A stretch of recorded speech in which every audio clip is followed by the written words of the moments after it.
Peut simplement nous dire que non seulement les épreuves auxquelles nous faisons face ne sont pas au-delà de nos forces, mais encore mieux, ces épreuves ne vont pas durer éternellement. Chers amis auditrices et chers amis auditeurs, j'espère que tout le monde se porte bien. J'espère également que vous avez pris le rendez-vous de ce jour. Et nous revenons à notre série sur le prophète Élie. L'histoire se trouve dans 1 Roi 17. La première partie nous avait parlé de la provision de Dieu, je veux dire précisément la providence divine qui nous soutient, qui règle nos problèmes si vous voulez. Nous avons parlé de la solitude dans laquelle Dieu ne nous abandonne pas. Nous avons dit que l'antidote à la solitude, c'est l'espérance en Dieu. Aujourd'hui, pour notre troisième réflexion, nous allons parler d'un thème très important, très intéressant aussi. Ça, c'est ce que je pense, c'est la temporaire nature des épreuves. La temporaire nature des épreuves. Nous connaissons tous des épreuves, hein? Quelles qu'elles soient. Quelqu'un est malade, un autre manque d'argent, quelqu'un est en prison, quelqu'un traverse une situation difficile. Et chacun de nous connaît donc ce que j'appelle épreuve. Mais l'accent que nous voulons mettre sur les épreuves aujourd'hui, c'est que ces épreuves ont une nature temporaire. Elles ne durent pas éternellement. Aucune condition, dit-on, n'est permanente. Et dans le cas d'Élie, nous allons le voir aller d'épreuve en épreuve, mais nous allons constater qu'un jour, il est enlevé au ciel. Il est enlevé au ciel. Comme pour dire que ces épreuves ont pris fin. La temporaire nature des épreuves.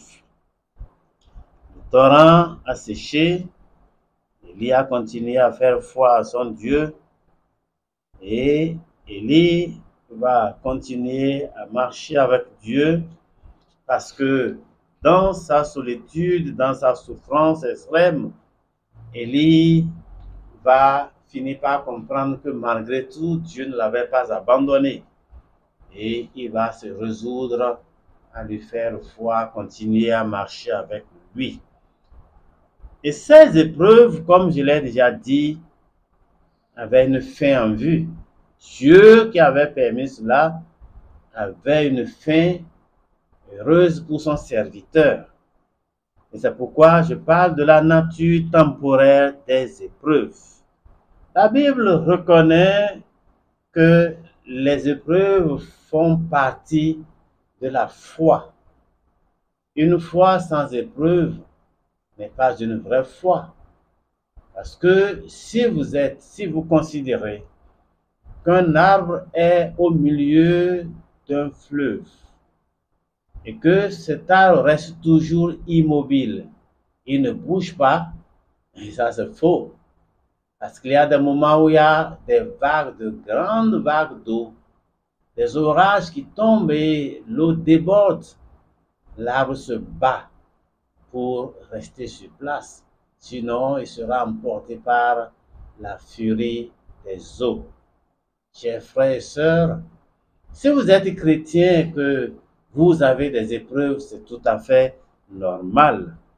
Et la Bible nous dit dans 2 Corinthiens 4, 17 et 18, 2 Corinthiens 4, 17 et 18, car nos légères afflictions du moment présent produisent pour nous, au-delà de toute mesure, un poids éternel de gloire, parce que nous regardons non point aux choses visibles, mais à celles qui sont invisibles. Car les choses visibles sont passagères et les invisibles sont éternelles. Nos afflictions du moment présent. L'apôtre Paul les qualifie de légères. Il dit, car nos légères afflictions du moment présent. Il veut simplement nous dire que non seulement les épreuves auxquelles nous faisons face ne sont pas au-delà de nos forces, mais encore mieux, ces épreuves ne vont pas durer éternellement. Elles ont un temps que Dieu a fixé, de sa souveraineté que Dieu a fixé, et ces épreuves vont certainement prendre fin. L'apôtre Jacques va dire pour sa part, le Dieu de toute grâce qui vous a appelé en Jésus-Christ à sa gloire éternelle, après que vous aurez souffert un peu de temps, vous perfectionnera lui-même, vous affermira, vous fortifiera, vous établira sur de solides fondements. Amen. Après que vous aurez souffert un peu de temps, Dieu vous élèvera à la gloire éternelle, la gloire à laquelle il vous a appelé. Paul, comme Pierre, insiste sur la temporaire nature des épreuves. Pierre dit, vous aurez souffert un peu de temps de souffrance. Et Paul dit, nos afflictions ou vos afflictions du moment sont légères et elles vont prendre fin. Chers frères et sœurs, sachons-le, les épreuves ont un but. Leur but, c'est de nous affermir en réalité, de nous purifier, de nous façonner. Dieu qui est le souverain roi, qui est le forgeron par excellence, le potier par excellence, veut nous façonner. Peut-être il veut remodeler un aspect de notre vie en nous faisant passer par les épreuves. Ne rechignons pas, ne murmurons pas contre Dieu en faisant croire qu'il ne sait pas ce qu'il veut dans notre vie. Dieu sait très bien ce qu'il veut, ce qu'il vise à atteindre comme objectif dans notre vie. Et si nous pouvons nous plier à lui, c'est-à-dire nous laisser entre ses mains et lui dire, Seigneur, me voici, prêt à me laisser façonner, le Seigneur atteindra le but pour lequel il nous soumet l'épreuve par laquelle nous passons. Chers frères, chères sœurs, l'espérance en Dieu est une source de réconfort.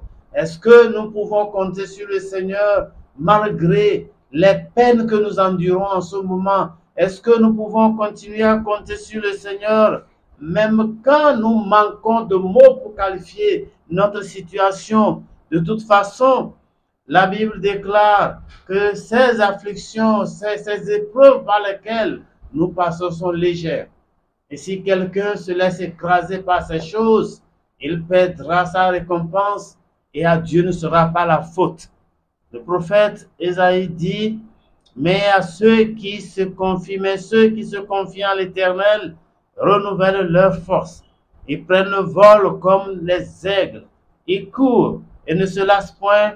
Ils marchent et ne se fatiguent point. Ceux qui se confient en l'Éternel. Est-ce que nous pouvons nous confier en l'Éternel en nous disant, quel que soit le chemin par lequel l'Éternel nous pousse à suivre, il sait que nous déboucherons dans sa présence, dans sa pleine lumière. Les chemins de Dieu, dit-on, peuvent passer par les zones de ténèbres, mais il débouche toujours dans la pleine lumière, dans sa présence. Chers frères, chères sœurs, vous qui traversez les épreuves, vous qui souffrez pour des raisons que nous ignorons, sachez et regardez à Dieu et sachez que Dieu est fidèle et regardez à lui. Pensez surtout à la gloire à venir parce qu'il vous prépare pour vous faire entrer dans sa présence un jour, pour nous faire voir sa bonté se réaliser ou s'accomplir pour nous. Nous pouvons lire Romains 8, verset 18, où l'apôtre dit, j'estime que les souffrances du moment présent ne sont pas dignes d'être comparées à la gloire à venir qui sera révélée pour nous.